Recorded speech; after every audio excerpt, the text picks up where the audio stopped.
here, Stanky. Oh, hey, come here. Come here, Stanky. Oh, hey, come here. Lindsay, come here.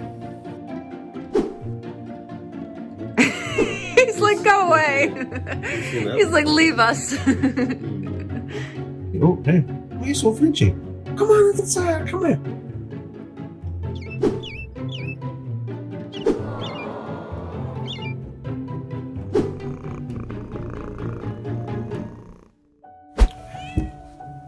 Look, there he is. One day, I noticed Cinnabon walking around the yard. He was eating some old food I had put outside for other animals. And once he would spot me, his eyes would get real big and he'd run away. He was afraid, and he looked like he was starving. At this point, I wasn't sure if he was abandoned or a feral cat, but my initial instinct was, there's a skinny animal outside, he needs help. I just bought some cat food for him, and I put it out on the deck. Hey, buddy. He would take a bite to eat, and then he'd freeze. He probably thought that it was unusual that there's so much food and it could be a trap. Hi, sweetie. What you doing here? Didn't realize he was homeless and actually needed a home more than just food. And I just accepted the challenge to try to get him to come inside. When he was okay with me watching him, I would open the sliding door. Come here, come on in. No threats inside, you can come in.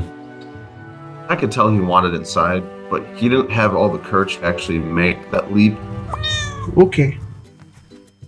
Hey, here you go. There you go. Aww. When Cinnabon first came in the house, that was a huge moment. Hey. Come here. You checking the place out? Yeah? But he wasn't sure about me, and I was a little afraid too. Whoa. He just slowly got more acclimated and more comfortable to being inside. Probably a couple days after, he got really close to me. Good boy.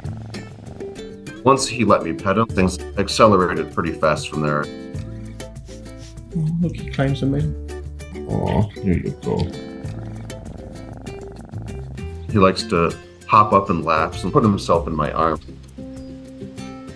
It definitely makes you feel good that an animal picked you and chose you. Here, Stanky. Oh, hey, come here. Come here, Stanky. Oh, hey, come here. Lindsay, come here. There are days where it's like, all right, I'm trying to go to the bathroom right now, you can leave. But no. He's a very clingy bird in a childlike way. Quit looking at me like that. He will sit there and watch whatever you're watching on your phone for days. He's very much like a cat. He just kind of lounges around, hangs out with you. I'm like, go play with the neighborhood kids. It's funny because Linnies are usually pretty quiet, soft, gentle birds. And Dipper is almost the exact opposite. And I've always been around birds growing up. And I have my own apartment now. So I was like, yeah, I think I'm ready to get a bird. So I did some research on Linnies, is what people call them. And I was like, oh, cool. That sounds just like a good match for me. But the first day we brought him, it was a very rare case. He fit right in. He was playing in his cage. He was eating. He was drinking. He just was like, cool, guess this is my new home now. But he would walk around on the floor a lot, and we were constantly worried we were going to step on him. So we had to pay attention to that. Another thing with Linnies specifically is they like to burrow. So you have to watch for that, and you have to make sure you're not just flopping down on your bed or on the couch. But luckily Dipper's been pretty good about that. He's constantly chattering. It's hard to lose him, thankfully.